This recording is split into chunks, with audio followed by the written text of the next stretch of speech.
Hi everybody, this is Sean from the Build Muscle and Hi everybody, let's try that again.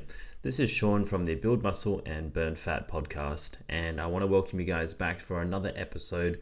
And if you've been enjoying these episodes, please help me out by putting a 5-star review on Apple Podcasts, because we want to make sure that everyone starts their 2023 nice and strong, because that's the theme that I'm going through with helping people out there who are genuinely going to be trying to do their best.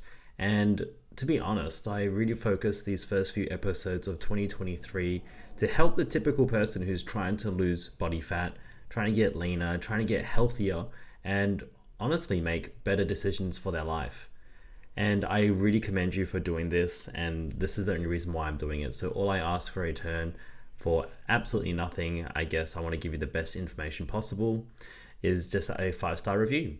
Anyway, let's get straight into today's episode.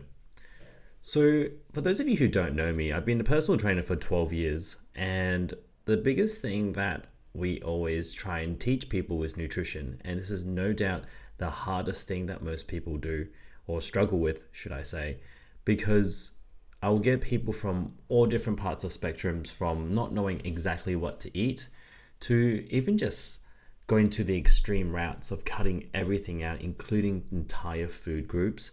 And they get really good results for a short period of time, but then they don't know how to live their life again, and they go back to what they know because of such a highly restrictive diet. Now, even for myself, previous bodybuilder, I always love to teach people the if it fits your macros diet. And to be honest, it does work. But once again, it requires so much of a high first step for people who aren't ready. They will struggle. And more than likely, these are the people who have done repetitive diets over and over again, only to fail. Because part of the process of anything is making sure you understand how can you make mistakes that don't seem so severe that you can still move on. And for some reason, when people start to count calories and count macros, they find it impossible, they get overwhelmed, and they just stop it and they don't do it. So I wish you would stick through with it, but right now that's not about that, because I'm teaching you a new way to do this without MyFitnessPal, without any scales, nothing that requires it. But this is something even entirely new to me. This is my 14th year of training. And even saying that, this is now my 12th year as a personal trainer. And I'm still learning something new, which is amazing because it's working.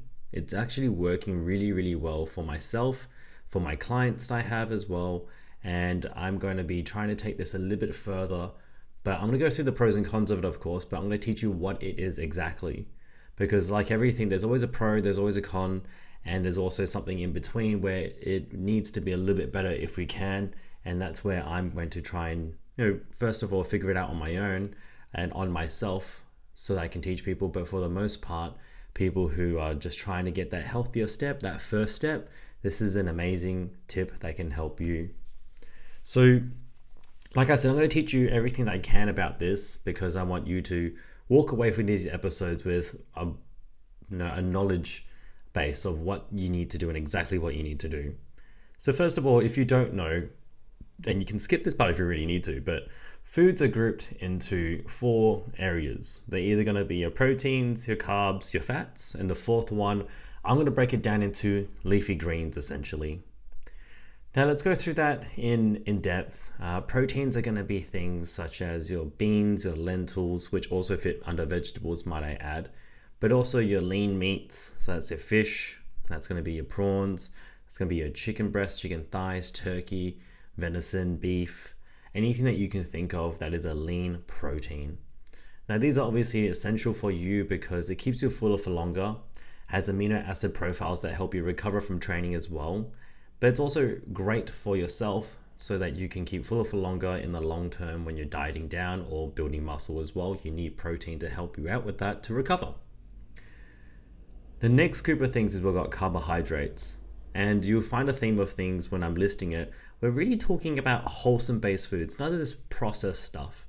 Because processed foods, unfortunately, have become such a big part of our nutrition and our diet at the moment, or part of our nutrition and our lifestyle, that if we start to reduce them, or even potentially say cut them out, people start talking about, hey, you're on a diet right now, which is a very interesting way of saying, wow, you're trying to go back to normal. That's abnormal. So have a real reframe of what we're trying to talk about here. So carbohydrates, this can include your fruits and berries. I try not to put berries in there as too much, and we'll talk about this later on.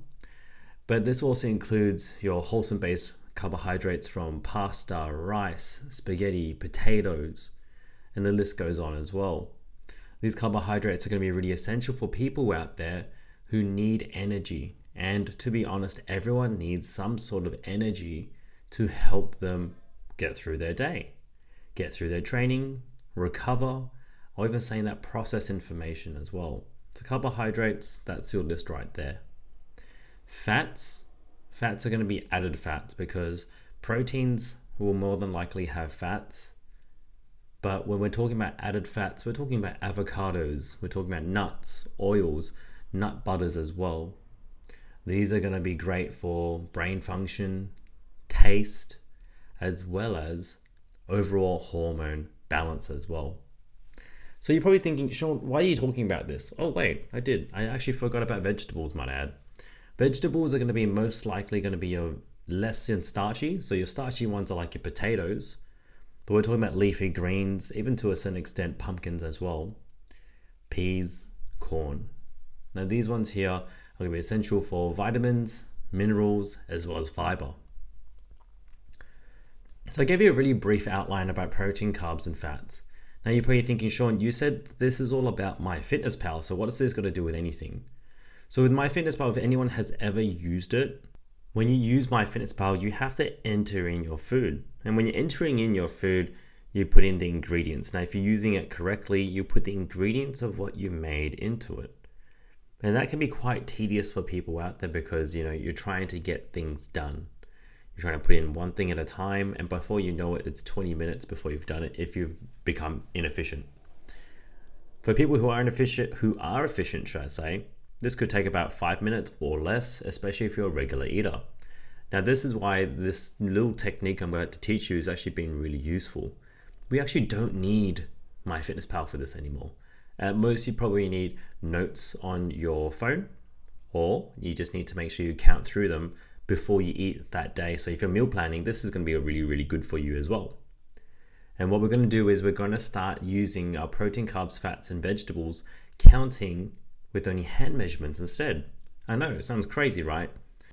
This works because at least you're still counting in some sort of measurable form that is reliable. Now for me, in my head, I thought this was crazy because what about the actual numeric value? I'm a numbers-based person. I could do a lot of numbers in my head. I'm like, okay, cool. So this is the amount that we need, which is the BMR, but we need to eat a little bit above that by 200 or 300 calories. That's amazing, right? But that works for a certain personality type. And for the people who I've worked with this works amazing with BMR and calories and macros, and it works only with one certain personality type. But I always struggled with this other personality type who couldn't process numbers or didn't have patience. And I said, well, now this is actually probably a workaround for it, and it still works for people like me because I am a numbers-based person and I'm doing this technique and it works. So let's get into it. So as I mentioned before with the proteins, the lean proteins, we're using a measurement of a palm size. So open up your hand right now, just have a look. Where the base of all your fingers meet, this is your palm, just before the end of the wrist.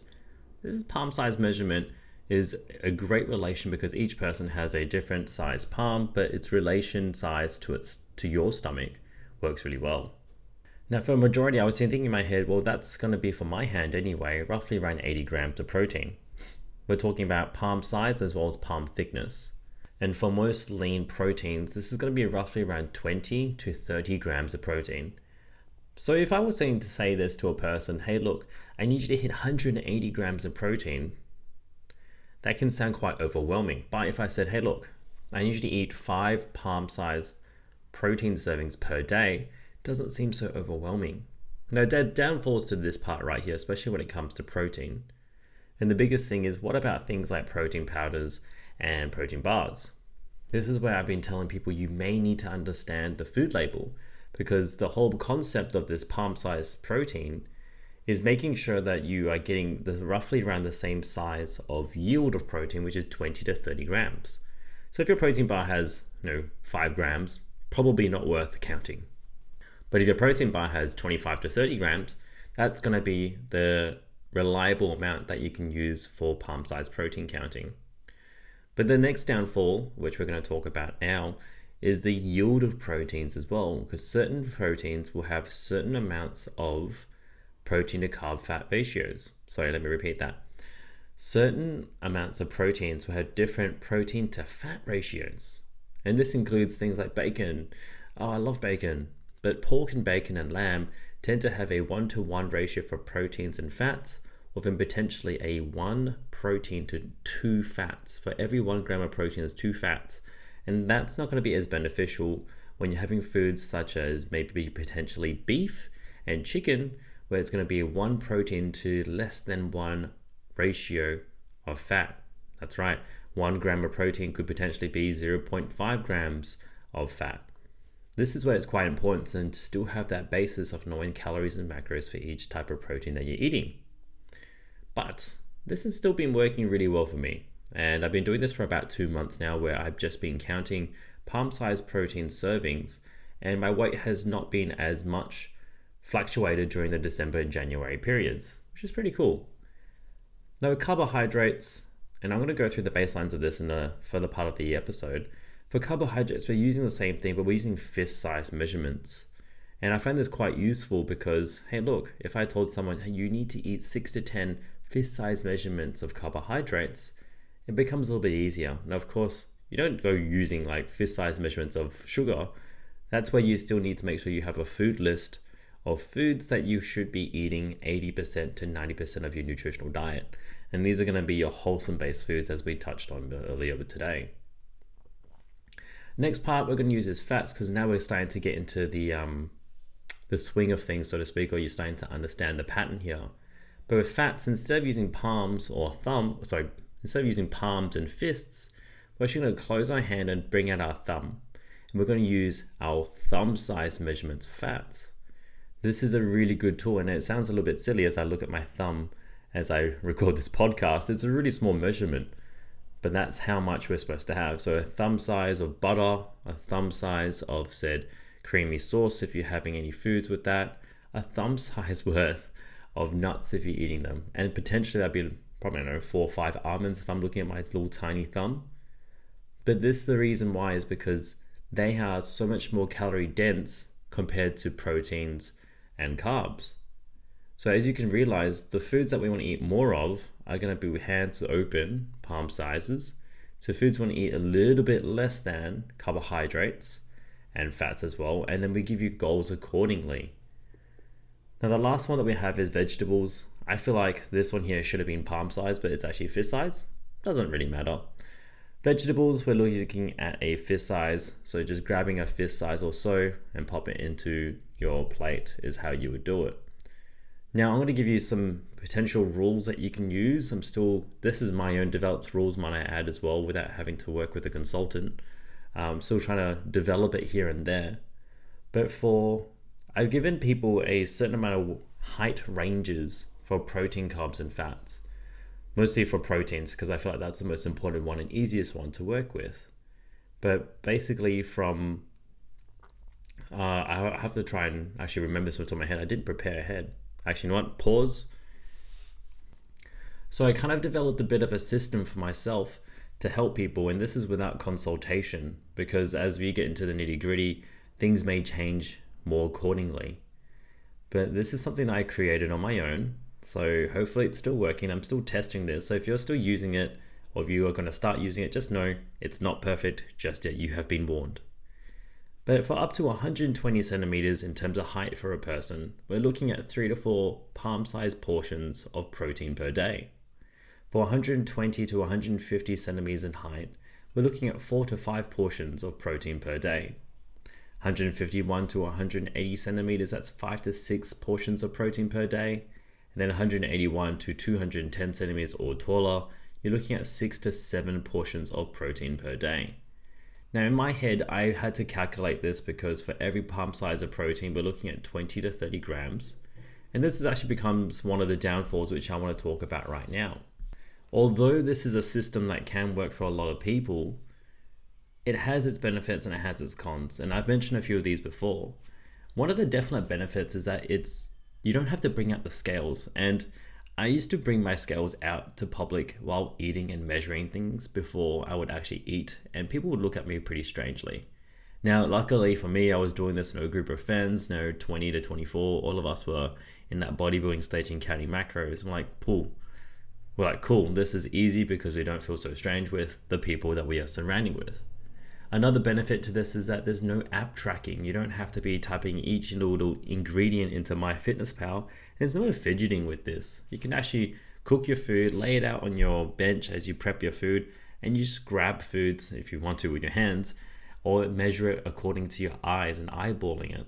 Even though the degree is not as specific, it's still going to give you a pretty good chance of understanding how much food you're putting into your body. Now, of course, there are cons, and I've also talked about this too. Food densities is definitely one of the things that people won't understand if they're using these hand-sized portions. So for example, if I got a guy who just absolutely loves eating pork and gets pork all the time, and I go, wow, your weight's still going up, are you hitting all your things? I go, yeah, I am. Well, why is that? And unless there's some sort of tracking method, apart from him going, hey, look, I'm having 5 portions of palm-sized proteins every single day, and me investigating even more without looking into the app or food diary, we would need to find out that that person is using pork or lamb. So that goes into food densities as well as calorie densities. And the next thing is sometimes we just need some sort of precise and exact measurement, because consistency is going to be really important here. The precise and exact measurement with someone who is fine-tuning, say, their macros, I could drop their carbs by 12, I could drop their protein by 5, I could increase their fats by 10, whatever it might be. Now with this way, we would have to actually cut quite a bit of food. We would have to cut potentially 3.5 fist sizes of carbohydrates. But what does that look like? Well, that depends on what food you're using, because different types of carbohydrates will have different types of macros and densities to it as well. So it does have its downfalls, but I haven't met anyone just yet who requires it. Would I use this for, in the past when I was a bodybuilding prep coach? Probably not.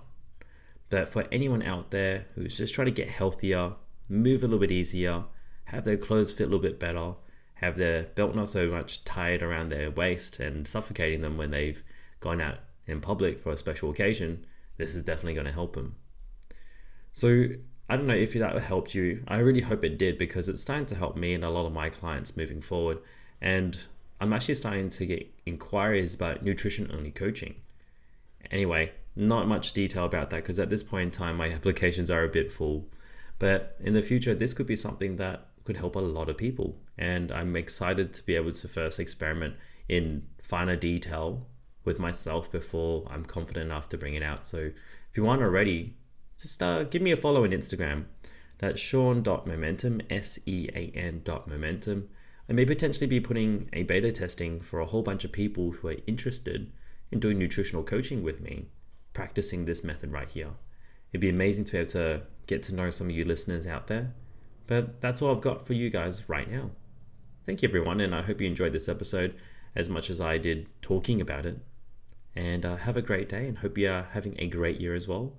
But by the time you're listening to this, it'll be really close to Chinese New Year. So if you happen to be listening to this after Chinese New Year, I hope you guys have a great Chinese New Year. And as my culture would call it, we'll go Gung Hei Fat Choi. And I'll see you in the next episode. Thank you.